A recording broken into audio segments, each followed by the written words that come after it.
లేవి కాండము 26వ అధ్యాయము 11, 12 వచనాలు ఎవరైనా మైక్లో నాకు చదివి సహాయం చేయండి. నా మందిరమును మీ మధ్య ఉంచిదను, మీ యందు నా మనస్సు అసహ్యపడదు. నేను మీ మధ్య నడిచిదను, మీకు దేవుడినై యుందును, మీరు నాకు ప్రజలై యుందురు. చూడండి, ఇక్కడ దేవుడు తన ప్రజలైన ఇశ్రాయేలు ప్రజలతో మాట్లాడుతున్నాడు. ఏమంటున్నాడంటే, నా మందిరమును మీ మధ్య ఉంచెదను, మీ యందు నా మనస్సు అసహ్యపడదు, నేను మీ మధ్య నడిచెదను, మీకు దేవుడినై యుందును, మీరు నాకు ప్రజలై యుందురు. నిజమే. ఎందుకంటే దేవుడు తన స్నేహితుడైన అబ్రహామును బట్టి తన ప్రజలైన ఇశ్రాయేలు ప్రజలకు వాగ్దాన భూమికి నడిపించడానికి దేవుడు వారు ఎలా ఉండాలో ఎలా ఉండకూడదో, అలాగే వారు ఆరాధించడానికి దేవుని యొక్క మందిరము మీ మధ్య నేను ఉంచుతాను. కాబట్టి మీ యందు నా మనసు అసహ్యపడదు అంటూ చెప్తూ, నేను మీ మధ్య నడిచేదను, మీకు దేవుడినై యుందును, మీరు నాకు ప్రజలై ఉంటారు.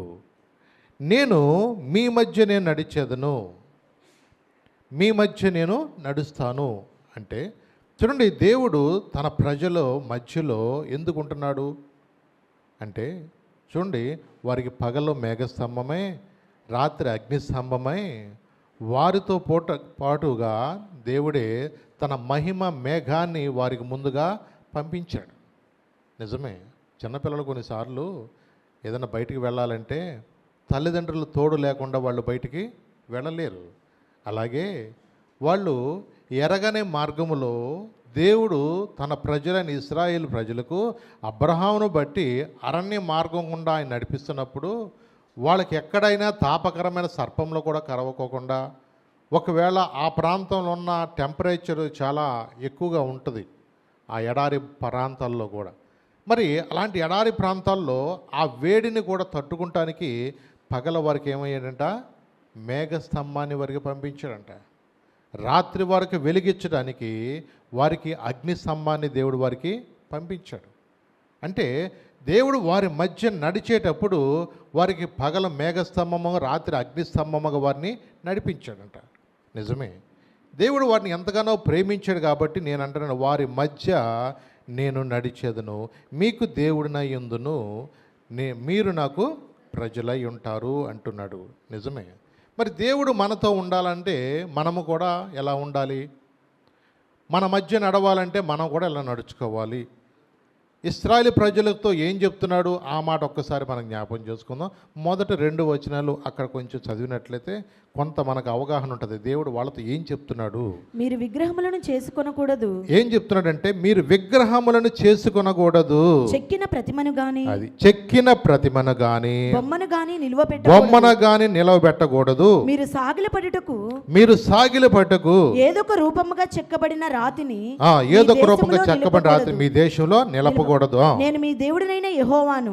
నేను నియమించిన విశ్రాంతి దినములను మీరు ఆచరింపవలెను, నా పరిశుద్ధ మందిరమును సన్మానింపవలెను, నేను యెహోవాను. చూడండి, దేవుడు ఏమంటున్నాడు ఇక్కడ, నేను నియమించిన విశ్రాంతి దినాన్ని మీరు ఆచరించాలి, నా పరిశుద్ధ మందిరమును సన్మానించాలి. చూడండి, నిజమే. ఎందుకంటే దేవుడు ఎంతగానో వారిని ప్రేమించి వారి విషయంలో దేవుడు ఎన్ని కార్యములు జరిగించినప్పుడు కూడా వాళ్ళు కొన్నిసార్లు దేవునికి వ్యతిరేకమైన పనులు చేశారు వాళ్ళు. నిజమే. దేవుడు వారిని వాగ్దాన భూమి నడిపించడానికి ఎర్ర సముద్రం నుండి దేవుడు వారిని విడిపించి, దేవుడు ఎన్ని గొప్ప గొప్ప కార్యాలు వాళ్ళ ప్రక్కన జరిగిస్తూ శత్రువులను ఆ ఎర్ర సముద్రంలో ముంచేసి ఎన్ని గొప్ప కార్యాలు జరిగించిన తర్వాత వాళ్ళు ఏమన్నా తెలుసా? ఓ ఇశ్రాయేలు, ఐగుప్తు దేశం నుండి మమ్మల్ని తీసుకొచ్చి నువ్వే అని ఒక దూడను చేసుకుని దూడ ముందు నాట్యం ఆడుతుంటే దేవుడు చూసి, మోషే, నీ ప్రజలు చెడిపోయారయ్య అన్నాడు. ఏమన్నాడు? నీ ప్రజలు చెడిపోయారయ్య అన్నాడు. నిర్గమకాండం 3వ అధ్యాయానికి వెళితేనేమో నా ప్రజలు బాధ నిశ్చయంగా నేను చూశాను అన్నాడు. ఇక్కడ బొమ్మను ఎప్పుడైతే ఊరేగించారో మోషే, నీ ప్రజలు ఏమైపోయారు? చెడిపోయారు అన్నాడు. చూడండి, కొన్నిసార్లు దేవుడు వాళ్ళు చేసిన కార్యాలు అంత త్వరగా మర్చిపోయి వాళ్ళకి దేవుడు ఉచితంగా ఇచ్చిన బంగారాన్ని వాళ్ళు అర్థం చేసుకోకుండా దేవుడు మమ్మల్ని ప్రేమించాడు, మా బానిసత్వంలో మేము బ్రతికిన మా జీవితానికి దేవుడు మా కొరకు బంగారాన్ని ఇప్పించాడని దేవుని కొరకు కృతజ్ఞత కలిగి నమ్మకంగా జీవించవలసిన వాళ్ళు విలువ లేకోకుండా వాళ్ళకున్న చెవులకి కాళ్ళక బంగారం, వాళ్ళ దగ్గర ఉన్న బంగారాన్ని ఇచ్చి పొగరుతో చేసిన బంగారపు దూడను చేయించుకుని ఆ దూడ ముందు వాళ్ళు నాట్యం ఆడుతూ, ఓ ఇశ్రాయేలు, ఐగుప్తు నుండి తీసుకొచ్చింది నీవే అని దాని ముందు నాట్యం ఆడుతున్నట్లుగా దేవుడు మోషేతో కూడా చెప్పాడు. అందుకని వాళ్ళతో మళ్ళా స్పష్టంగా చెప్తున్నాడు. ఏమంటున్నాడు? మీరు విగ్రహములను చేసుకునకూడదు. ఇంకేమన్నాడు? చెక్కిన ప్రతిమను కానీ బొమ్మను కానీ నిలవబెట్టకూడదు. మీరు సాగిలబట్టుకు ఏదో ఒక రూపముగా చెక్కబడిన రాతిని కూడా మీ దేశంలో నిలపకూడదు. నేను మీ దేవుడిని యెహోవాను. నేను నియమించిన విశ్రాంతి దినములను మీరు ఆచరించవలెను. నా పరిశుద్ధ మందిరమును ఏం చేయాలి? మీరు సన్మానించాలి. నేను యెహోవాను. మీరు సన్మానించాలి నా మందిరాన్ని. మీరు ఎలా ఉండాలి, ఎలా ఉండకూడదు, దేవుడు నేను మీ మధ్య నడుస్తాను అంటే మీరు ఎలా ఉండాలి అని దేవుడు అక్కడ చెప్తున్నాడు. నిజమే, దేవుడు కొన్నిసార్లు వాళ్ళకి ఆశీర్వాదాలు ఇచ్చే ముందైనా ఏదైనా వాళ్ళకి కట్టడలను ఆజ్ఞలు వాళ్ళకి ఇచ్చినప్పుడు దేవుడు ఖచ్చితంగా వాళ్ళకి చెప్పాడు, మీరు అలా నడుచుకుంటేనే నేను మిమ్మల్ని ఆశీర్వదిస్తాను. నిజమే. ద్వితీయోపదేశకాండం 28వ అధ్యాయంలో మొదటి 2 వచనాలు ఏముంది? మీరు నా ఆజ్ఞలను నా కట్టడలను శ్రద్ధగా విని వాటి చొప్పున మీరు నడుచుకుంటేనే ఉంది. చదువున్నాను ఒకసారి.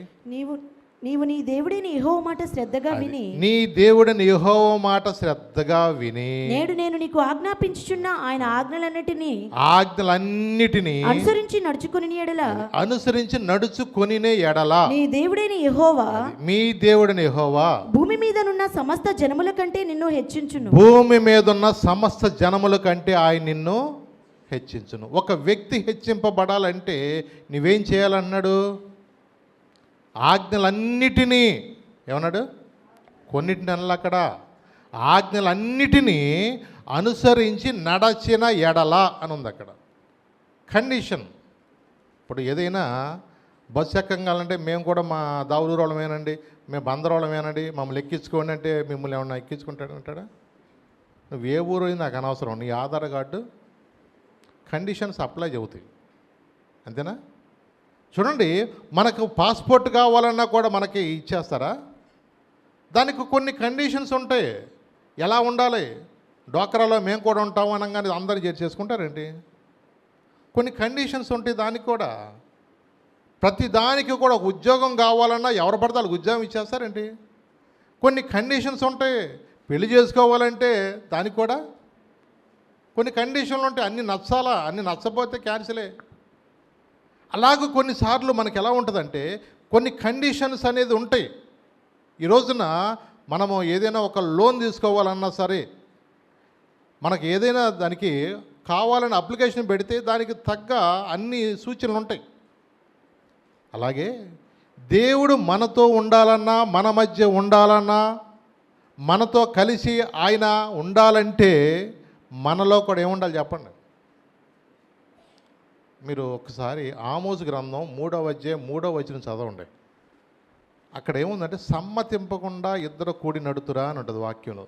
ఆమోసు 3:2-3 కూడా చదువున్నాను ఒకసారి చదివితే కనుక. అదేమనగా అదే చదువు. భూమి మీద సకల వంశములలోను మిమ్మును మాత్రమే నేను ఎరిగి. దేవుడు ఏమన్నాడు అక్కడ? నేను మిమ్ములు మాత్రమే ఎరిగి ఉన్నాను కనుక మీరు చేసిన దోషక్రియలన్నింటిని బట్టి మిమ్మును శిక్షింతును. సమ్మతింపకుండా ఇద్దరు కూడి నడుతురా అంటే ఏం ఉండాలి ఇద్దరిలో చెప్పండి? సంసారం సాపికి సాగాలంటే ఇద్దరిలో ఏం ఉండాలి చెప్పండి?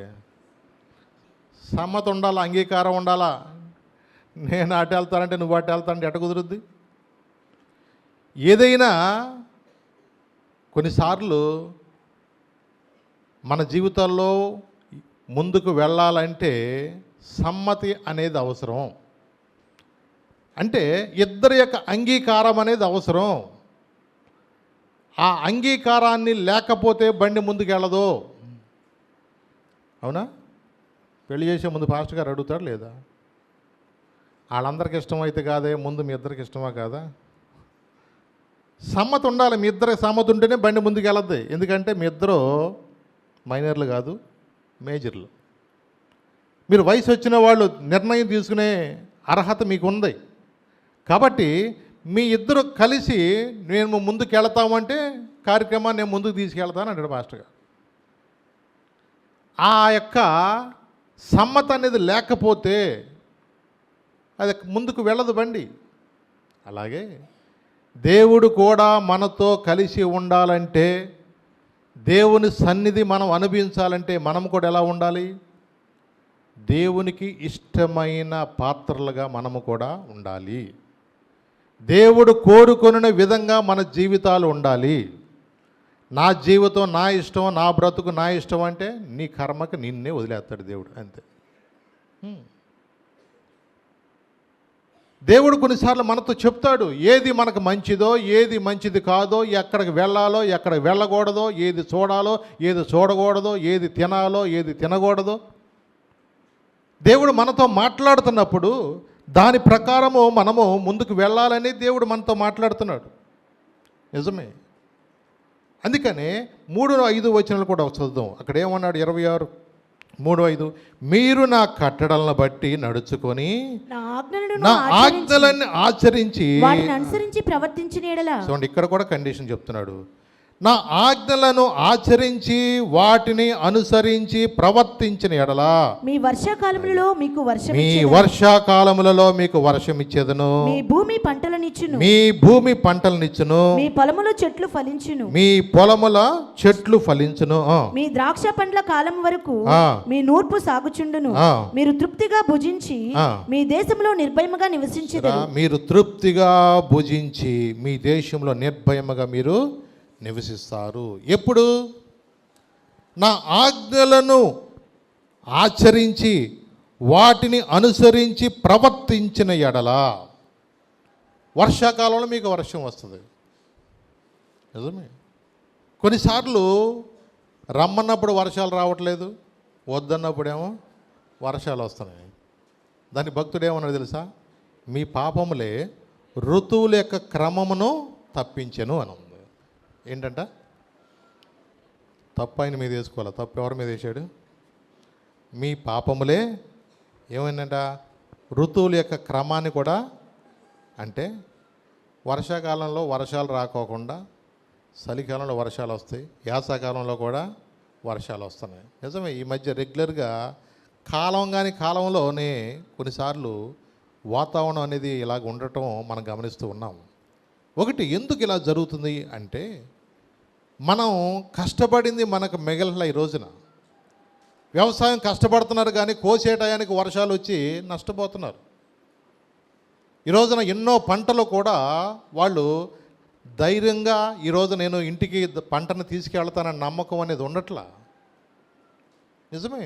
సంవత్సరం అంతా కష్టపడుతున్నారు, ఆఖరికి వచ్చేళ్ళకి వర్షం వచ్చో లేదంటే ఏదో ఒక నష్టం వచ్చి తెగులు వచ్చో నష్టపోతూ ఉంది.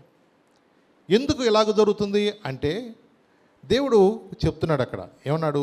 నా ఆజ్ఞలు ఆచరించి వాటిని అనుసరించి ప్రవర్తించాలి. నిజమే. దేవుని బిడ్డలుగా దేవుని యొక్క వాక్యము వింటున్న మన జీవితాల్లో ఆయన యొక్క ఆజ్ఞలను ఏం చేయాలంట? ఆచరించాలి, అనుసరించాలి. చెప్పటం వేరు, చదవటం వేరు. అవునా? ఎవరైనా సరే కొన్నిసార్లు ప్రాక్టికల్స్ కూడా చేపిస్తారు మనకి. మీరు ఎవరైనా సైన్స్ స్టూడెంట్లు ఉన్నప్పుడు వాళ్ళకి ఏముంటాయి? మనకి ప్రాక్టికల్స్ అనేవి ఉంటాయి. ఎందుకు ప్రాక్టికల్స్ చేయిస్తారు?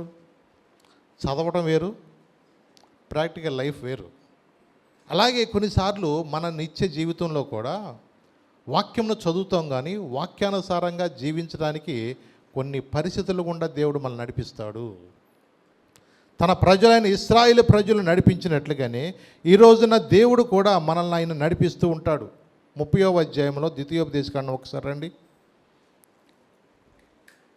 అక్కడ కూడా ఒక మాట చెప్తున్నాడు. 20వ వచనం, ద్వితీయోపదేశకాండము 30వ అధ్యాయము 20వ వచనం రండి ఒకసారి. నీ పితరులైన అబ్రహాము ఇస్సాకు యాకోబులకు ఆయన ప్రమాణము చేసిన దేశములో మీరు నివసించినట్లు యెహోవాయే నీ ప్రాణమునకును నీ దీర్ఘాయుష్యునకును మూలమై ఉన్నాడు. కాబట్టి నీవును నీ సంతానమును బ్రతుకుచు నీ ప్రాణమునకు మూలమైన నీ దేవుడైన యెహోవాను ప్రేమించి ఆయన వాక్యమును విని ఆయనను హత్తుకున్నట్లు జీవమును కోరుకొనుడి. ఏం కోరుకోవాలి మీరు? జీవమును కోరుకోండి. అబ్రహాము ఇస్సాకు యాకోబులకు దేవుడు ప్రమాణం చేసిన ప్రమాణాలను జ్ఞాపం చేసుకుంటున్నాడు ఈరోజు. అవును, వారిని బట్టే దేవుడు అంటున్నాడు వారిని. ఏమన్నాడు? నీవు నీ ప్రాణమునకు నీ దీర్ఘాయుష్యునకును మూలమై ఉన్నాడు. కాబట్టి నీవు నీ సంతానము బ్రతుకుచు నీ ప్రాణమునకు మూలమైన నీ దేవుడని యెహోవాను ప్రేమించి ఆయన వాక్యమును విని ఆయన హత్తుకున్నట్లు జీవమును కోరుకోండి. నీ ముందు రెండు ఉంచాడు, జీవం ఉంచాడు, మరణం ఉంచాడు. ఏది కోరుకుంటావో అది నీ ఇష్టం. దేవుడు ఎవరిని బలవంతం చేయడు. ఓపెన్గానే దేవుడు ఏదని చెప్తాడు. దేవుడు ప్రతి ఒక్కరికి అదే చెప్తున్నాడు. ప్రయాసపడి భారం మోసుకున్న సమస్త జనులారా అన్నాడా? ఆడవాళ్ళారా అన్నాడా? మగవాళ్ళారా అన్నాడా? చెప్పండి. ఏ దేశం వాళ్ళకైనా సమస్త జనులారంటే అందరికీ దేవుడు చెప్తున్నాడు. సమస్త జనులారా నా యొద్దకు రెండయ్యా, నేను మీకు విశ్రాంతిని ఇస్తాను. నా కాడి ఎలా ఉంటుంది అనుకున్నారు? ఈ రోజున చాలామందికి ఎలా ఉంటుందంటే దేవుని యొక్క మార్గంలో నడవటం చాలా కష్టం అండి, అంత ఖచ్చితంగా మేము భక్తిలో నిలబడలేము అనుకుంటున్నారు. ఒకటి, నీవు ఆలోచించే ఆలోచన బట్టి అది నీకు కష్టమవుతుందేమో, కానీ దేవుని మీద ఆధారపడితే చెప్పండి. ఇప్పుడు చదువుకున్న రెగ్యులర్గా రోజు చదువుకున్న వాడికి చదువు ఈజీగా ఉంటుంది. పరీక్షల ముందు పుస్తకం తీసేవాడికి అది ఆడికి మెంటలు వచ్చింది ముందు అసలుకి. అంటే ఎప్పుడో ఒకప్పుడు పరీక్షల ముందు గబగబా అప్పుడు పుస్తకాలు తీస్తే ఆడికి ఏం అర్థమవుద్ది?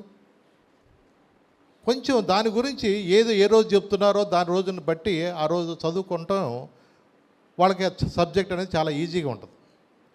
బాధ్యత లేనట్టుగా కొంతమంది రికార్డులు కూడా రాయరు. దానికి కూడా ఎవడెవడికి ఏదో అప్పచెప్పేసి నేను ఎంతో కొంత ఇస్తానని రాసేయారనే వాళ్ళు కూడా ఉన్నారు. అవునండి. రికార్డులు ఎందుకు రాయనిస్తారా? రాయమంటారు వాళ్ళని. కొంత సబ్జెక్టు వాళ్ళకి అవగాహన ఉంటుంది అన్న ఉద్దేశంతో రాయమంటారు. వీళ్ళు ఎంత తెలివిగలంటే ఎవడోడకి అప్పచెప్పేసి రికార్డులు రాసేయండి, నేను ఎంతో కొంత ఇస్తాలని. బా, ఎంతమందిలో ఇది అప్లై అవుతుందో ఈ రోజున. మనుషుల్లో చాలామందిలో ఎలా ఉంటుందంటే సబ్జెక్టు నేర్చుకుంటారని పాపం వాళ్ళు ఒక మనకి అవకాశం ఇస్తే నేర్చుకునేవాళ్ళు లేరు ఇవాళ. నీ ముందు అంటున్నాడు ఆయన, జీవమును ఉంచాను, మరణమును ఉంచాను, మీరు ఏది కోరుకుంటారో అది కోరుకోండి. ఎందుకంటే అబ్రహాము ఇస్సాకు యాకోబులతో ప్రమాణం చేసినట్లుగా దేవుడు వారిని బట్టి వారికి వాగ్దాన భూమిని పంపడానికి దేవుడు నిర్ణయించుకున్నాడు. కాబట్టి ఈ రోజున వాళ్ళతో ఎన్నోసార్లు చెప్తున్నాడు, మీరు ఏది కోరుకుంటారో కోరుకోండి. జీవాన్ని కోరుకుంటారా? మరణాన్ని కోరుకుంటారా? మీరు ఎలా ఉంటే మీకు ఏది ఆశీర్వాదం అనేది దేవుడు స్పష్టంగా వారితో చెప్తున్నాడు. మీరు అలా ఉండాలి, అబ్బాయి ఎలా ఉండకూడదో, మీరు ఇలా చేయకూడదో అని దేవుడు వారితో స్పష్టంగా చెప్తున్నా ఎన్నోసార్లు దేవుడి యొక్క మాట వాళ్ళు వినలేదంటండి. వాళ్ళు నిజమే, ఆ రోజుల్లో వాళ్ళకి బుర్రలేదు కానండి. మేమైతేనే ఒకసారి చెప్తే వింటామండి అన్నావు. నిజమే. కొన్నిసార్లు దేవుడు స్పష్టంగా ఎంతో మనతో కూడా మాట్లాడుతున్నది. ఎందుకంటే అందరూ అంతటా మారు మనసు పొందాలి అని చెప్తున్నాడు. చెప్పాడా లేదా? బైబిల్ మాటేనా? ఆజ్ఞాన కాలంలో చెప్పండి, దేవుడు చూడనట్టుగా ఉన్నాడు. కానీ ఇప్పుడైతే అందరూ అంతటా కూడా మారు మనసు పొందాలి. మరి అందరూ వింటున్నారా? అందరూ మారు మనసు పొందుతున్నారా? అందరూ చర్చికి వచ్చేవాళ్ళే, అందరూ చర్చికే వస్తూ ఉంటారు. కానీ దేవుడు ఏం చెప్తున్నాడు? మారు మనసు పొందన్నాడు. విగ్రహాలు చేసుకోవట్లేదంటే అవి మనకు తెలియని కాలంలో చేసి ఉండవచ్చు, కానీ కొన్ని విగ్రహాలు మనకు ఉండొచ్చు. అది లిటరల్గా అది ఒక బొమ్మ ఒకపోవచ్చేమో, కానీ దేవుని కన్నా ఎక్కువగా నువ్వు ఏదైతే ప్రేమిస్తావో, ఒక స్త్రీ అయినా ఒక పురుషుడైనా. ఒకవేళ ఏదైనా ఒక వస్తువు అయినా సరే అది నీకు విగ్రహంగా ఉండకూడదని దేవుని వాక్యం చెప్తుంది. అవునండి. నేను మీతో ఉండాలంటే, మీ మధ్య నేను నడవాలంటే మీరు వాటిని ఇలాగో విగ్రహాలు మీతో ఉంచుకోకూడదు అని చెప్తున్నాడు దేవుడు. అవునండి. 2వ దినవృత్తాంతంలోకి రండి ఒకసారి.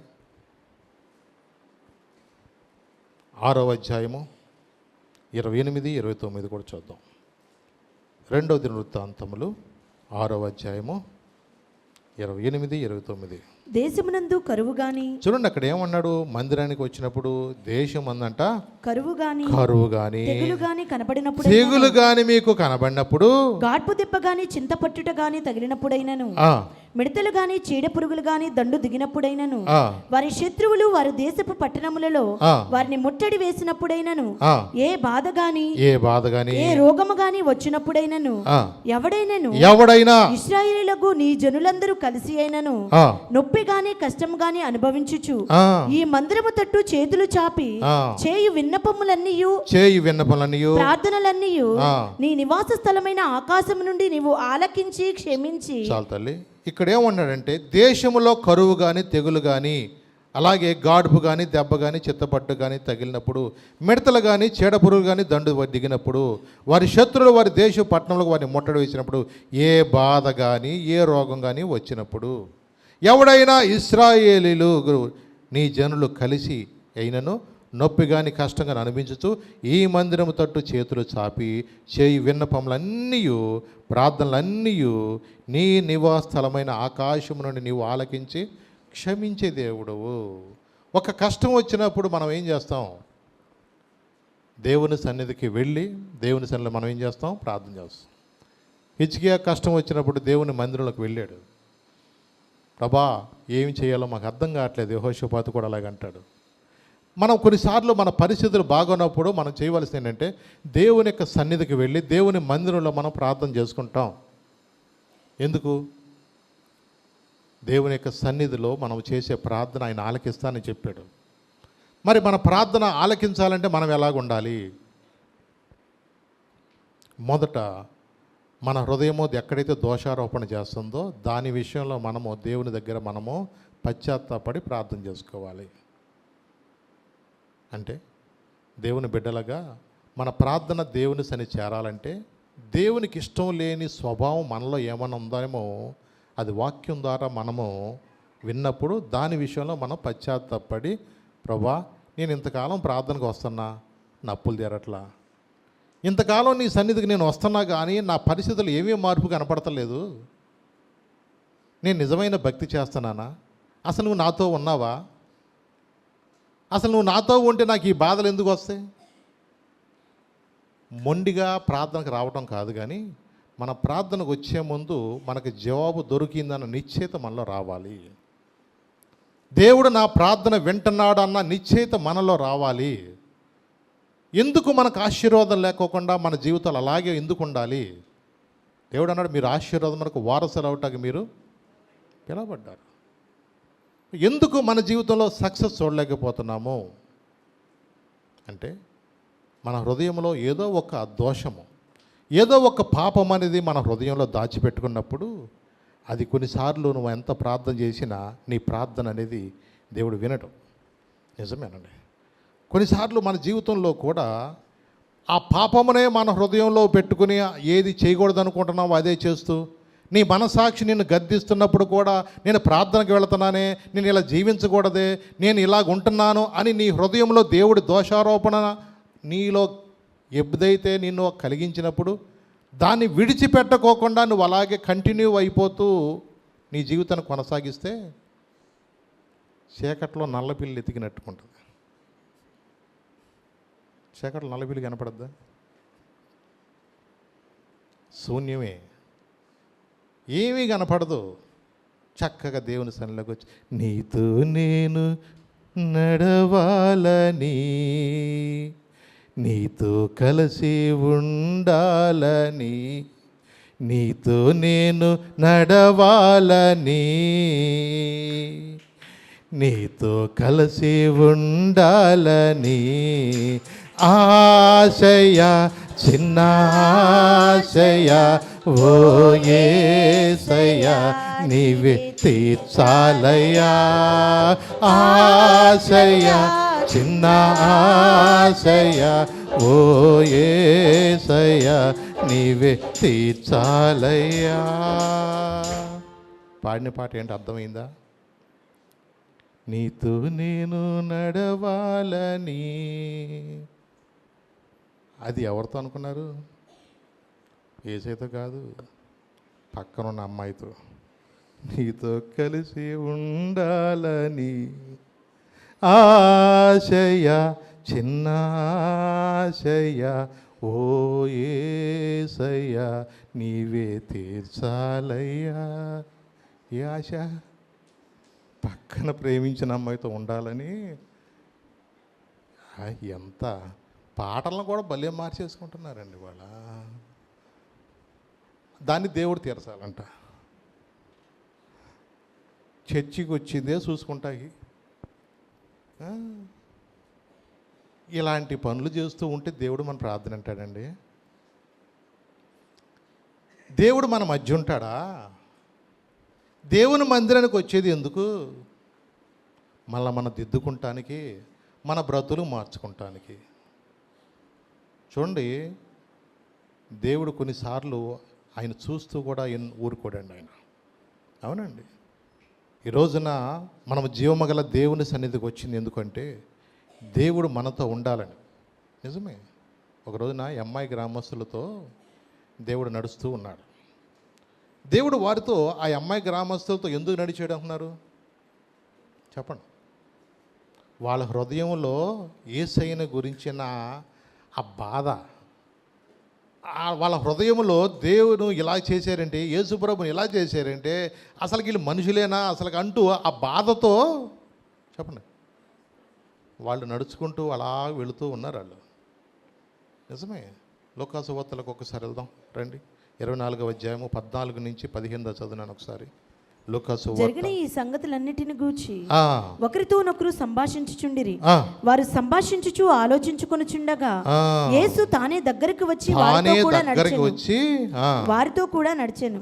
అయితే వారు ఆయనను గుర్తుపట్టలేకుండా వారి కన్నులు మూయబడెను. చూడండి, అక్కడ మన జరిగింది ఏంటంటే తానే వారు సంభాషించుచు ఆలోచించుకొనుచుండగా యేసు తానే దగ్గరకు వచ్చి వారితో కూడా నడిచి, అయితే వారు ఆయన గుర్తుపట్టలేకుండా వారి కన్నులు మూయబడెను. అంటే వారి హృదయంలో వారికి ఉన్న వేదన చూశాడు దేవుడు. వాక్యంలో ఏముందంటే ఎక్కడైతే 2-3 ఆయన నామం ఉంటారో వారి మధ్య నేను ఉంటాన్నాడు. వారు దేని గురించి ఆలోచిస్తున్నారు చెప్పండి? వాళ్ళు ఆలోచించేది ఏంటంటే యేసు ప్రభుని గురించి ఆలోచిస్తున్నారండి వాళ్ళు. దేవుడికి ఇలా జరిగింది ఏంటి, ఇలా జరిగింది ఏంటి, వాళ్ళ హృదయం ఉన్న బాధ, వారి హృదయంలో ఉన్న తపన దేవుడు చూశాడండి. నిజమే. మన హృదయాలు ఎరిగిన దేవుడికి అన్నీ తెలుసండి. మన జీవితంలో మనం అనుభవిస్తున్న ప్రతి ఒక్క పరిస్థితి కూడా దేవుడు తెలుసు. అందుకని అన్నాడు, ఆయన మిమ్మును గురించి చింతించుచున్నాడు గనుక ఏం చేయమన్నాడు? మీ చింత యావత్తు ఆయన మీద వేయండి. నీకే భారం ఉందో, అప్పుల భారం ఉందా, ఆయన మీద వేసేయి. నీకు ఒకవేళ వ్యాధి ఏదైనా సమస్య ఉందా, నీ భారం ఆయన మీదేయి. ఏం చేయాలి? నీ గదిలోకి వెళ్ళి తలుపు వేసుకుని రహస్యమందు చూసి తండ్రికి నువ్వేం చేయాలా? ప్రార్థన చేయి. ప్రార్థన చేసే ముందు దేవునికి నీకు ఎక్కడైనా ఆయాసకరమైంది మార్గం ఏమైనా ఉంటే దాని విషయంలో పశ్చాత్తాపడి ప్రార్థన చేసుకోవాలి. అందరి ప్రార్థనలు దేవుడు వినడు. మరి ఎలాగో దేవుడు ప్రార్థన వినాలంటే ఏం చేయాలి? యెషయా 59 ఏం చెప్పాడు? రక్షింపనేరకున్నట్లు యెహోవా హస్తము కురుచు కాలేదు, విననేరకున్నట్లు ఆయన చెవులు మందము కాలేదు. మీ యొక్క దోషములు మీకును దేవునికి అడ్డముగా వచ్చెను. ఏమైందంట? మీకును దేవునికి ఏమైపోయినాయి? అడ్డముగా వచ్చెను. అందుకని ప్రార్థన ఆలకించుకున్నాడు. దేవుడు ప్రార్థన వినట్లేదు అంటే జవాబు మనకు రావట్లేదు. ఇన్ని సంవత్సరాల నుంచి ప్రార్థన చేసినా మన పరిస్థితి ఏమీ మారట్లా. నిజమే. పరీక్షించుకోవాలా. నా జీవితంలో సక్సెస్ నేను చూడలేకపోతున్నాను, కారణం ఏంటి? చర్చికి వెళ్తున్నా, ఏమి మాత్రం ఒక్క ఆదివారం కూడా మిస్ అవ్వాల. మరి రెగ్యులర్గా మనం చర్చికి వెళ్తా కూడా సక్సెస్ లేకపోతే ఎదుటోడు ప్రార్థనకి రావాలంటే ఆడు ఆలోచించడా? ఏమంటాడో తెలుసా? మీరు వెళ్ళి ఏం బాగుపడ్డారు అంటాడు. అనే మాట ఏంటాడు? మీరు వెళ్ళి ఏం బాగుపడ్డారు అంటాడు. నిజమే. చూడండి, దేవుడు ఏమన్నాడు? మీరు ఆశీర్వాదముకు వారసులు అన్నాడు. ఏమన్నాడు? ఆశీర్వాదానికి వారసులు. మరి ఆశీర్వాదం మనం పొందవలసిన వాళ్ళం ఎందుకు ఆశీర్వాదం పొందుకోవట్లేదు? దాన్ని మనం పరీక్షించుకోవాలా. నిజమే. ఒక అతను ఉంగరం చీకట్లు అక్కడ పోగొట్టుకుంటే ట్యూబ్లైట్ కింద ఎదుగుతున్నాడంట. ఎక్కడ పోగొట్టుకున్నదే? చీకట్లో పోతే లైట్ తీసుకొచ్చి అదే ఆ ప్లేస్ ఎదకాలి. ఆడు ఎక్కడ ఎదుగుతున్నాడు? ఎక్కడో లైట్ ఉందని అక్కడ ఎదుగుతున్నాడు. అక్కడ దొరుకుద్దా? నువ్వు ఎందుకు ఎక్కడ పోగొట్టుకున్నావో, ఏ కారణం చేత నువ్వు దేవుని దూరం అయ్యావో, ఏ పరిస్థితుల్లో నువ్వు ఉండిపోయావో దాన్ని నువ్వు పరీక్షించుకోవాలి. అక్కడికి వెళ్ళి మనం మన హృదయాన్ని సరి చేసుకోవాలా. పలానా మార్తమ్మక్క అయితే నువ్వు మాట్లాడతలా, ఇల్లు తేడా వచ్చింది అక్కడ సరి చేసుకుని వెళ్ళి. పలానా సుబ్బారావు కొట్లో నువ్వు ఒక 10,000 బాకీ ఉండవు, వెళ్ళి సరి చేసుకుని వెళ్ళి. ఎక్కడ నువ్వు తేడా పడిందో ఆ తేడాను ఏం చేసి రావాలి? చెప్పండి. మనం చేసే పనులు చేస్తూ నన్ను దీవించావే, ఎక్కడ దీవించాడు దేవుడు? మన ఆశీర్వాదకరంగా మనం ఉండాలంటే ఏం చేయాలంటే దేవుని సన్నిలోకి వెళ్ళి దావీదు చూసారా, అయ్యా నీకు ఆయాసకరమైన మార్గము నా యందున చూడు ప్రభా. అయ్యా నీకు కనబడందంటే ఏది లేదు కదయ్యా. నేను ఆకాశంకి ఎక్కినా నీకు కనపడుతుంది, నేను సముద్ర దిగంతాలకు వెళ్ళినా నీ కళ్ళను చూస్తాయి. దేవుని సన్నిధిలోకి వెళ్ళి దావీదు పరీక్షించుకుంటున్నాడు. నన్ను పరీక్షించయ్యా, నన్ను పరిశోధించయ్యా, నీకు ఆయాసకరమైన మార్గము నా యందునేమో చూడు. మన దేవుని పాదాల దగ్గరికి వెళ్ళి పరీక్షించుకోవాలి. నిజమే. జ్వరం వచ్చినప్పుడు ఏ జ్వరం అని పరీక్షించినట్టుగానే మన సక్సెస్ అనేది లేనప్పుడు దేవుని సన్నిధిలోకి వెళ్ళి మనం ఏం చేయాలా? అడగాల. ప్రభా, నా లైఫ్లో ఇలాగ నష్టపోవటానికి వీల్లేదు, నా పరిస్థితి ఇలా ఉండటానికి వీల్లేదు, నువ్వు అనేక మందిని ఆశ్చర్యించావు. నిజమే. దేవుడు అతనికి తోడయ్యుండెను కనుక యోసేపు జీవితంలో అతడు వర్ధిల్లేను వాక్యంలో. దేవుడు ఒక వ్యక్తికి తోడుగున్నప్పుడు అతడు ఇప్పుడు వర్ధిల్లే వ్యక్తిగా ఉంటాడు. నువ్వు లోపలికి వచ్చినప్పుడు దీవించబడతావు, బయటకు వచ్చినప్పుడు కూడా దీవించబడతావు. మరి ఎందుకు సక్సెస్ అనేది చూడలేనప్పుడు దేవుడు అన్నిటికీ కండిషన్స్ చెప్తున్నాడు. మీరు ఎలా ఉన్నప్పుడు నా ఆజ్ఞలను నా కట్టలు అన్నీ కూడా అనుసరించి మీరు ప్రవర్తిస్తే మీ వర్షాకాలం నీకు వర్షాలు ఇస్తానయ్యా, మీ ద్రాక్ష పంటలన్నీ కూడా నూర్పు వరకు కూడా ఆఖరి వరకు కూడా అవి చక్కగా మీరు తృప్తిగా భుజిస్తారు. అవును, దేవుడు అంటున్నాడు, నేను మీ మధ్య ఉంటాను, మీరు నాకు మీకు దేవుడై ఉంటాను, మీరు నాకు ప్రజలై ఉంటారు. మరి దేవుని యొక్క ప్రజలుగా, దేవుని ఆరాధించే వ్యక్తులుగా మనం ఎంతవరకు మనం సక్సెస్ అవ్వగలుగుతున్నాం? ప్రభు బిడ్డలుగా వారితో ఎప్పుడు కూడా ఆయన నడిచిన తర్వాత, వాళ్ళు కొంత దూరం వెళ్ళాక లేఖనాలను బోధించిన తర్వాత అంట వాళ్ళు అంటున్నారు, అక్కడ మీరు 24వ అధ్యాయంలో మళ్ళీ రండి ఒకసారి, లూకా సువార్త 24వ అధ్యాయంలో 32వ వచనం చదివాను అక్కడ. అప్పుడు వారు ఆయన త్రోవలో మనతో మాట్లాడుచు లేఖనములను మనకు బోధపరచుచున్నప్పుడు మన హృదయము మనలో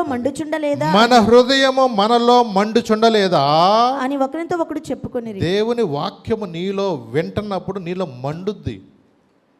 అవును, నీ హృదయములో దేవుని గురించిన ఆశలు నీలో రగులుతాయి.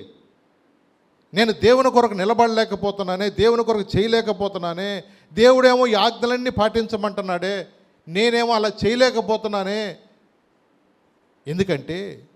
దేమ ఇహలోకాన్ని ప్రేమించినట్లుగా ఇహలోకాన్ని మనం ప్రేమించినప్పుడు దేవుని సంతోషపెట్టలేం.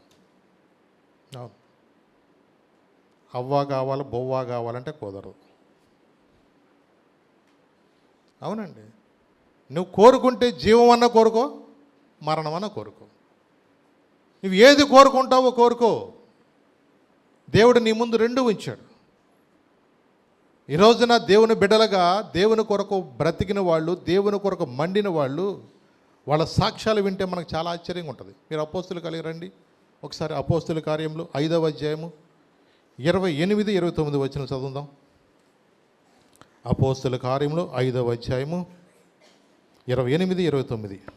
ప్రధాన యాజకుడు వారిని చూచి, మీరు నా నామం బట్టి బోధింపకూడదని మేము మీకు ఖండితముగా ఆజ్ఞాపింపలేదా? ఇదిగో మీరు యెరూషలేమును మీ బోధతో నింపి ఈ మనుషుని హత్య మీ మీదకి తేవాలని ఉద్దేశించుచున్నారని చెప్పెను. అందుకు పేతురును అపోస్తలులను, మనుషులకు కాదు దేవునికే మేము లోబడవలెను గదా. నిజమే, మేము మనుషులకు కాదయ్యా, దేవునికి మేము లోబడాలి. అసలు మా వల్ల ఏం జరుగుద్దని, యోగ్యత లేని మా జీవితాల్లో దేవుడు ఇన్ని కార్యాలు జరిగిస్తున్నాడు. పుట్టిన మొదలుకొని కుంటోడు కూడా లేచి నిలబడుతున్నాడు. దేవుడు చేస్తున్న కార్యాలు అంత మాత్రం కాదు. పేతురు గారు ఇలా వెళుతున్నప్పుడు నీడ కోసం అనేక మంది ఆయా ప్రాంతాల నుంచి వచ్చినప్పుడంట 15 వచ్చిన ఉంటుంది అక్కడ. అందుచేత పేతురు వచ్చుచుండగా జనులు రోగులను వీధుల్లోనికి తెచ్చి వారిలో ఎవరి మీదనో అతను నీడైన పడవల్ని, మంచముల మీదనో పరుపుల మీద వారిని ఉంచిరి. మరియు యెరూషలేము చుట్టూ నుండి పట్టణంలో జనులు రోగులను, అపవిత్రాత్మల చేత పీడింపబడిన వారిని మోసుకుని కూడా వచ్చిరి. వారందరూ స్వస్థత పొందారు. ఎలా పెరిగిందంట? నీడబడితే పెరిగిందంట. ఇలాంటి కార్యాలు దేవుడు వీళ్ళ ద్వారా కూడా జరిగిస్తుంటే వాళ్ళు దేవుని పరిచర్య చేయకుండా వాళ్ళు ఎలా మౌనంగా ఉంటారు? చూడండి, ఎన్ని రకాలైన ఆటంకాలు. దేవుని సువార్త మీరు అందించబాకండి, ఆ నీడబడితే కూడా బాగుపడిపోతున్నప్పుడు వాళ్ళ విశ్వాసం వస్తుంది కదా. వాళ్ళు ఎందుకు మౌనంగా ఉండగలుగుతారు? 18వ వచనం చూద్దాం. అపోస్తులను బలత్కారముగా పట్టుకొని పట్టణపు చెరసాల్లో ఉంచిరి. అయితే ప్రభువు దూత ఏం చేసిన? దూత అంట రాత్రి వేళ ఆ చెరసాల తలుపులు తీసి వారిని వెలుపలకు తీసుకుని వచ్చి, మీరు వెళ్ళి దేవాలయంలో నిలబడి ఈ జీవమును గూర్చిన మాటలన్నీ చెప్పుడని వారితో అనెను. అది దేవుని దూత ఎందుకు తాళాలు తీసి పంపించింది బయటికి? ముసుకేసి పడుకోమనే. ఎందుకు మందిరానికి వచ్చేది? ఎందుకు? నిద్రపోట కాదు కదా, ఎక్కడో ఆలోచించడానికి కాదు కదా. దేవుని గురించిన జీవమును గురించిన మాటలు మనం విని ఆ వాక్యానుసారంగా మనం జీవించడానికే. ఇక్కడేమంటున్నాడు? అయితే ప్రభువు దూత రాత్రి వేళ ఆ చెరసాల తలుపులు తీసి వారిని వెలుపలకు తీసుకుని వచ్చి, మీరు వెళ్ళి దేవాలయంలో నిలబడి ఈ జీవమును గూర్చిన మాటలన్నీ ప్రజలతో చెప్పుడని చెప్పాను. వారితో నేను, వారు ఆ మాట విని తెల్లవారుగానే దేవాలయంకు వెళ్ళి బోధించుచుండిరి. ప్రధాన యాజకుడు అతనితో కూడా ఉన్న వారందరూ వచ్చి మహాసభ వారిని ఇశ్రాయేలు పెద్దలందరినీ పిలిపించి వారిని తోడుకుని రండి బంట్రోతుల చెరసాలకు పంపిరి. ఇలా తాళాలు ఎవరిచ్చారా? దేవదూత తీసిందంటే ఎవడు నమ్ముతాడు? మా ఉద్యోగాలు పోతాయి. మీరేం చేస్తున్నారా? దేవదూత వస్తాయంటే దేవదూత వచ్చినప్పుడు నిలబడగలుగుతారు వాళ్ళు? చూడండి, కొన్నిసార్లు దేవుడు తన ప్రజలైన వారిని ఎన్నిసార్లు తప్పించాడు. మన జీవితాల్లో కూడా ఎన్నోసార్లు మరణకరమైన రోగాల నుంచి దేవుడు ఎందుకు తప్పించాడు అనుకున్నారు? ఆదివారం చికెన్ తెచ్చుకొని శుభ్రంగా పడుకుంటారని కాదండి. మీరు దేవాలయంలోకి వెళ్ళి దేవుని ఆరాధించి దైవజనుల ద్వారా చెప్పబడిన మాటలు మనం విని దేవుని యొక్క పరిచర్లో మనం కూడా పాలు పంపులు పొంది నశించిపోతున్న ప్రజలు ఎంతోమంది ఉన్నారయ్యా. కుటుంబాల్లో భర్తలు మారిన వాళ్ళు ఎంతోమంది ఉంటున్నారయ్యా. భార్య భర్తల ప్రార్థనకు వస్తే పిల్లలు రోడ్లమ్మడి తిరిగే వాళ్ళు ఎంతోమంది ఉన్నారు. పిల్లలు ఎంతోమంది అలవాట్లకు వాళ్ళు పాడైపోతూ పెళ్ళి వచ్చిందంటే ఒక్కొక్కడు ఎట్టెట్టెట్టెట్ట ఊగుతున్నాడు, ఊరే ఊగుతుంది. మరి ఏంటో నాకు అర్థం కావట్లా. జనాలకి అసలు అర్థం కావట్లా. ఏదో మనుషులకి ఈరోజు నా మత్తులోని ఏదో సంతోషం ఉందనుకుంటున్నారు. వాడికి విలువ పోతుందన్న జ్ఞానం అనేది మనిషికి లేదు ఇవాళ. మీరు అనుకుంటారు తాగుమతులు విలువిస్తారనుకున్నారు ఎక్కడన్నా ఏంటి? ఇంట్లో పిల్లలు కూడా విలువ ఎవరో మనుషులకి అది గ్రహింపవదు. విలువైన జీవితాన్ని చేతులారా పాడు చేసుకుని చేతులు ఎట్ట వణుకుతా ఉంటేక కంట్రోల్ కంట్రోల్ కంట్రోల్ అంటే ఇది ఎక్కడ కంట్రోల్లో ఉంటుంది? చెయ్యి ఎట్టెట్టెట్టెట్ట అంటుంది.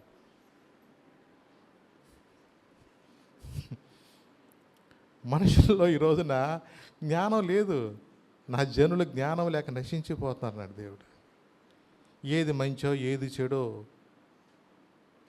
దేవుని యొక్క వాక్యం వినాలి మనం. అవునండి, మీరు విలువ పెట్టినవను కొనబడిన వారు అన్నాడు.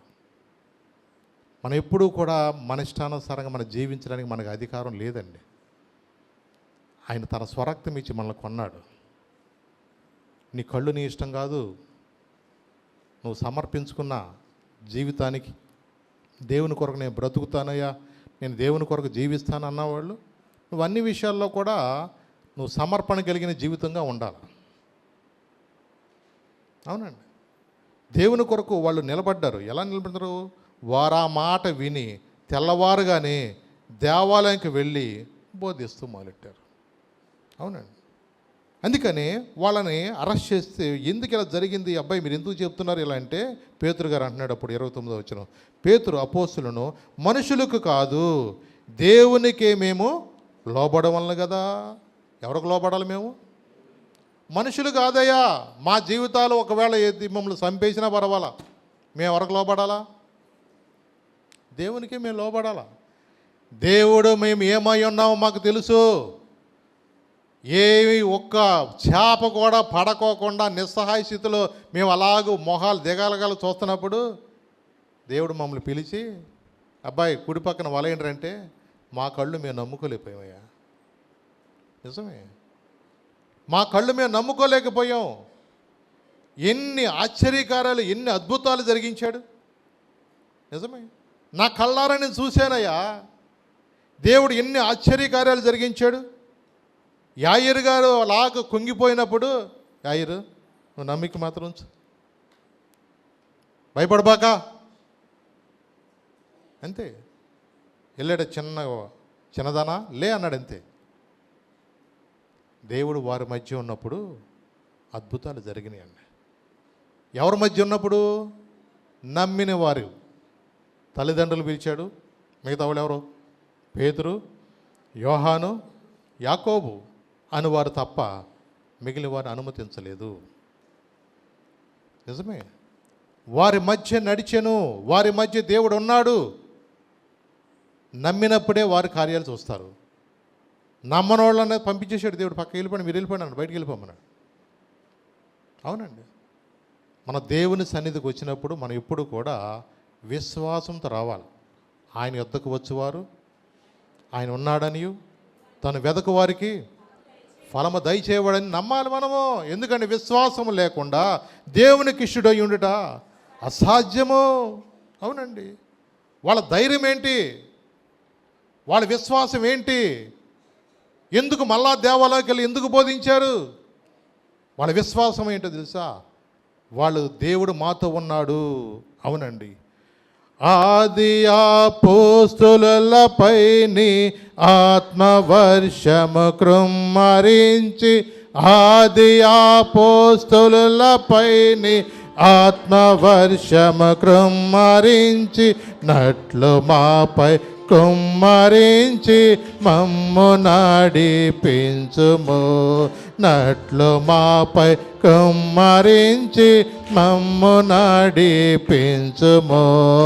ఇశ్రాయేలు సైన్యములకు ముందు నడచిన దైవమా, ఇశ్రాయేలు సైన్యములకు ముందు నడచిన దైవమా, నేడు మాతో కూడా నుండి మమ్ము నడిపించుము. నేడు మాతో కూడా నుండి మమ్ము నడిపించుము. వాళ్ళు ఒక నిర్ణయం తీసుకున్నారు. రండి 5వ అధ్యాయంలో 41వ వచనం చదువుదాం. అక్కడ 5వ అధ్యాయం 41, 42 చదువుదాం. అపోస్తుల కార్యములో ఆ నామము కొరకు అవమానము పొందుటకని పాత్రులను ఎంచబడినందున వారు సంతోషించుచు మహాసభ ఎదుట నుండి వెళ్ళిపోయి ప్రతి దినము దేవాలయములోను, చూడండి వాళ్ళు ప్రతి దినము దేవాలయములోను ఇంటింటను మానక బోధించుచు యేసే క్రీస్తు అని వాళ్ళు ఏం చేశారు? ప్రకటించారు. వాళ్ళు భయపడలా. మిమ్మల్ని తీసుకెళ్ళి చెరసాల్లో పడేస్తామని చెప్పా. మమ్మల్ని ఏదైనా చేస్తున్నా మీరు అట్ట పడేయండి, మేము అట్ట వచ్చేస్తామంటున్నారు. ఏమండి ఎమ్మెల్యే గారు ఫోన్ చేస్తేనే పంపిస్తున్నాడు, ఇంక దేవదూత తిరాడా? చూడండి వాళ్ళకి ఎంత ధైర్యం అండి. అయ్యా నువ్వు మాతో ఉన్నావు కదా ప్రభువా, నీ పరిచర్యలో మేము ముందుకు వెళ్ళాలి. ఇడిపించింది ఎందుకు? చెరసాల తలుపులు తీసి బయట పంపించింది ఎందుకు? దేవాలయంలోకి వెళ్ళి వాళ్ళు బోధిస్తాం ప్రారంభించారు. వాళ్ళు ఒకటే మాట చెప్తున్నారు, ఆ నామము కొరకు అవమానం పొందుటకు పాత్రులని ఎంచబడినందున వారు సంతోషించుచు. ఏం చేశారంటే వీళ్ళు అవమానం వస్తుందని తెలుసు, కానీ వాళ్ళు ఎందుకు సంతోషిస్తున్నారు? దేవుని కొరకు మేము ఏదైనా పర్వాలా, ఎన్ని నిందలు వచ్చినా పర్వాలా. ఎప్పుడు కూడా దేవుని కొరకు నిలబడేటప్పుడు ఎవరో ఏదో అన్నారని, ఎవరో నిన్ను తిడుతున్నారని, ఏదో మాట్లాడుతున్నారని ఎప్పుడూ కూడా సిగ్గుపడేటట్టుగా ఉండదు. బాగా దేవుని కొరకు ప్రాణాలు ఇవ్వటానికి మన ముందు ఎంతోమంది కూడా నడిచిన వారి మాదిరిగా ఉన్నారు. అవునండి. దేవుని కొరకు నువ్వు నిలబడటానికి ఎప్పుడు కూడా నువ్వు సంసిద్ధత వ్యక్తం చేస్తే నీతో నడుస్తాక ఆయన ఎప్పుడూ ఇష్టపడతాడు. నీ ప్రక్కన ఉండి నడిపించడానికి ఆయన ఇష్టపడతాడు. నీ పరిస్థితి మార్చడానికి ఆయన ఇష్టపడతాడు. అవునండి. దేవుని కొరకు నిలబడాలా. ప్రభువు చెప్పారు, అందుకే నా నిమిత్తము జనులు గనక మిమ్మల్ని నిందించినా హింసించినా మీ మీద అబద్ధంగా చెడ్డ మాటలు పలికినప్పుడు కూడా మీరు సంతోషించండి, పరలోకమందు మీకు ఫలము. అరే చిన్న కడుపులో నొప్పి అయితే ప్రార్థన మానేసి వాళ్ళు ఏం భక్తి చేస్తారండి? చిన్న కాలు నొప్పి వస్తే సాధన సెలవే. చుట్టాలకి మాత్రం మానరు, పెళ్ళిళ్ళకి మానరు, ఫంక్షన్లకు మానరు, కాగిత గౌరు చేసినా పరిగెత్తుకెళ్ళిపోతారు. మరి దేవుని సన్నిధికి రావడానికి ఎందుకు అలక్ష్యం?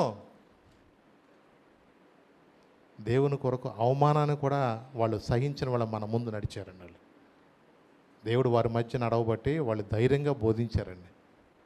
దేవుడు వారితో ఉండబట్టే వాళ్ళు నీడబడితే కూడా మనుషుల్లో ఏం జరిగింది తెలుసా? స్వస్థతలు జరిగినాయండి. అవునండి. దేవుని కార్యాలు మనం చూసి అనుభవించి కూడా మన లోకంలో కలిసిపోయేవారుగా మనము ఉండకూడదంటాను. అవునండి. కానీ దేవుడు అన్నాడు, నేను మీతో రానన్నాడు. ఎక్కడ? నిర్గమాకాండం రండి ఒకసారి, 33వ అధ్యాయం 3వ వచనంలో చదవండి.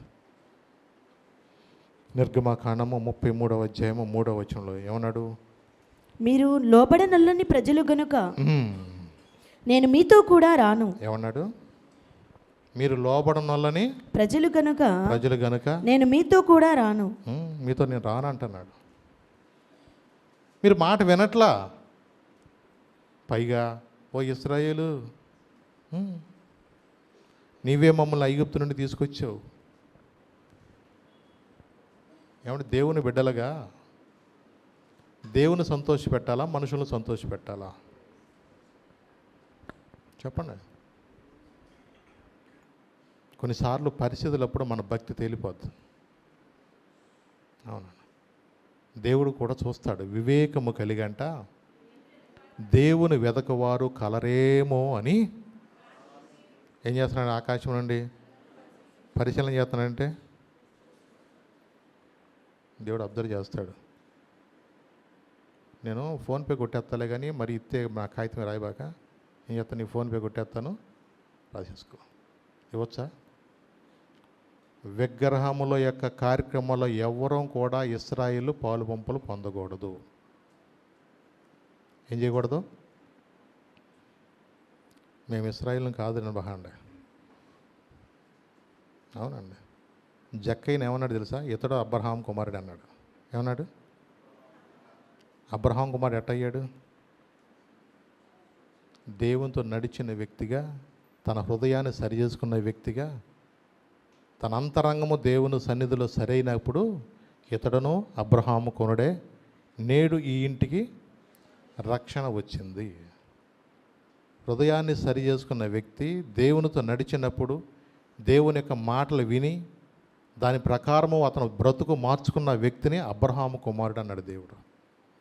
మరి ఆ విధంగా మనము కూడా దేవుని యొక్క బిడ్డలుగా దేవుని మందిరానికి వస్తూ బ్రతుకు మార్చుకుంటే అబ్రహాం కుమారులు, బ్రతుకు మార్చుకోకుంటే లోక సంబంధమైన ప్రజల వలె ఉంటాం. దేవుడు వారితో రానంటున్నాడు. మీరు లోబడనున్న ప్రజలు, కష్టంలేండి, టైం ఉందిలేండి. ఈ రోజున చాలామంది అనుకుంటున్నారు, చూద్దాములేండి, వద్దాములేండి, రేపు నీది కాదు, రేపు నీది కాదు. రేపు ఏం జరుగుద్దో మనకు తెలియదు, పరిస్థితులు ఎలా మారిపోతున్నాయో మనకు అర్థం కావట్లా. కానీ యాకోబు ఒక మాట చెప్తున్నాడు చూడండి. మొదటి అధ్యాయంలోకి వచ్చేయండి ఒకసారి. యాకోబు మొదటి అధ్యాయము 21 నుంచి 23 దాకా చదువుదాం గబగబా.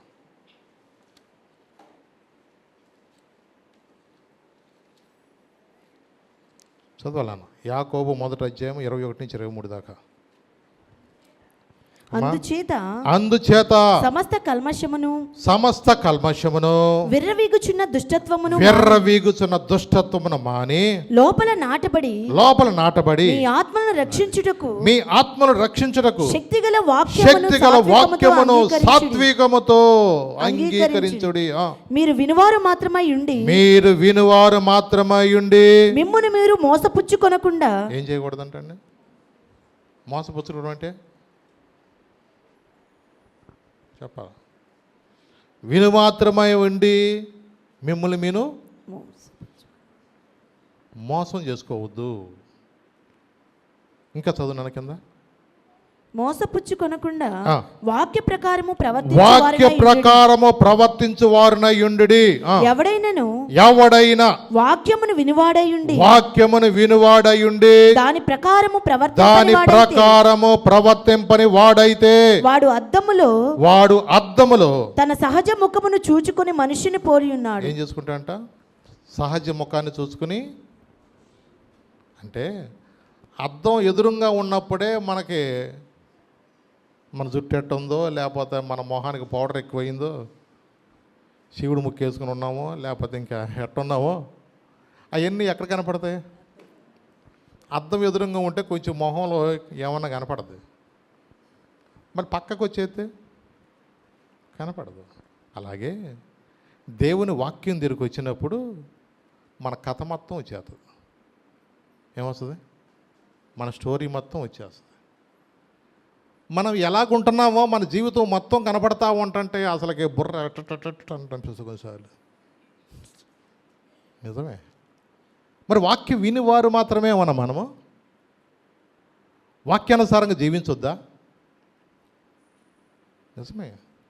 నీ వాక్యమే నన్ను బ్రతికించెను, బాధలలోనే మదినిచ్చెను. నీ వాక్యమే నన్ను బ్రతికించెను, బాధలలోనే మదినిచ్చెను. కృపాశక్తి దయా సత్య సంపూర్ణుడా, వాక్యమై ఉన్న యేసు వందనమయ్యా. కృపాశక్తి దయా సత్య సంపూర్ణుడా, వాక్యమై ఉన్న యేసు వందనమయ్యా. నీ వాక్యమే నన్ను బ్రతికించెను, బాధలలోనే మదినిచ్చెను. ఆయన వాక్యం ఏం చేస్తుంది తెలుసా? నిన్ను బ్రతికిస్తుంది. అవును, మరణములో నుండి జీవములోనికి తప్పించేది ఆయన వాక్యం.